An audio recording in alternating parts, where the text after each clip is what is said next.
Hello friends, welcome to my channel.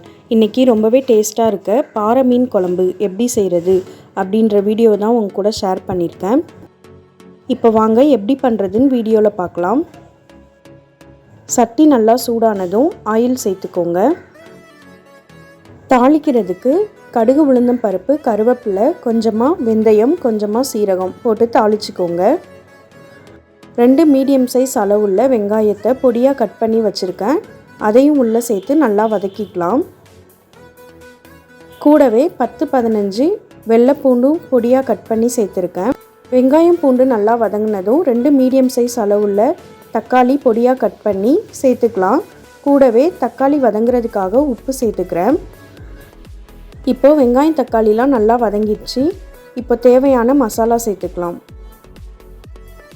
1/4 teaspoon மஞ்சத்தூள், 1 teaspoon தனி மிளகாத்தூள், 1 டீஸ்பூன் மல்லித்தூள், 3 டீஸ்பூன் மீன் குழம்பு மசாலா சேர்த்துக்கிறேன். கூட 1 டீஸ்பூன் அளவுக்கு குழம்பு மிளகா பொடி சேர்த்துக்கிறேன்.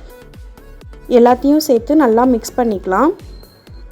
லைட்டாக தண்ணி மிக்ஸ் பண்ணி அதை 1 நிமிஷம் மட்டும் அந்த ஆயிலே வேக விடலாம். அதுக்கப்புறமா புளி கரைசி அந்த தண்ணியும் ஆட் பண்ணிக்கிறேன்.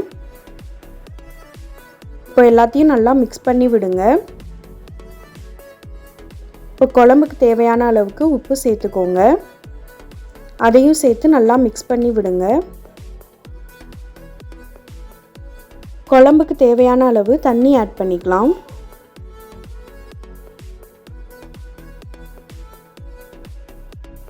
இது கூடவே 3 பச்சை மிளகாவை நீல வாக்கில் கட் பண்ணி சேர்த்துக்கலாம். எல்லாத்தையும் சேர்த்து மிக்ஸ் பண்ணிவிட்டு 10 நிமிஷம் கொதிக்க விடலாம். இப்போ 10 நிமிஷத்துக்கு அப்புறம் ஓப்பன் பண்ணி பார்க்குறேன். குழம்பு நல்லா கொதிக்குது. இந்த டைமில் வாஷ் பண்ணி வச்சுருக்க மீனை உள்ளே சேர்த்துக்கலாம்.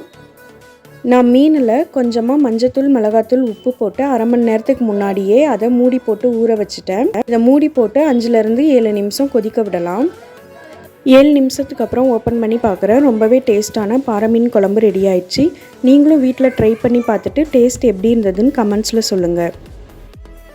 நான் போடுற வீடியோஸ் பிடிச்சிருந்தா லைக் பண்ணுங்கள், ஷேர் பண்ணுங்கள், கமெண்ட் பண்ணுங்கள். தேங்க்யூ.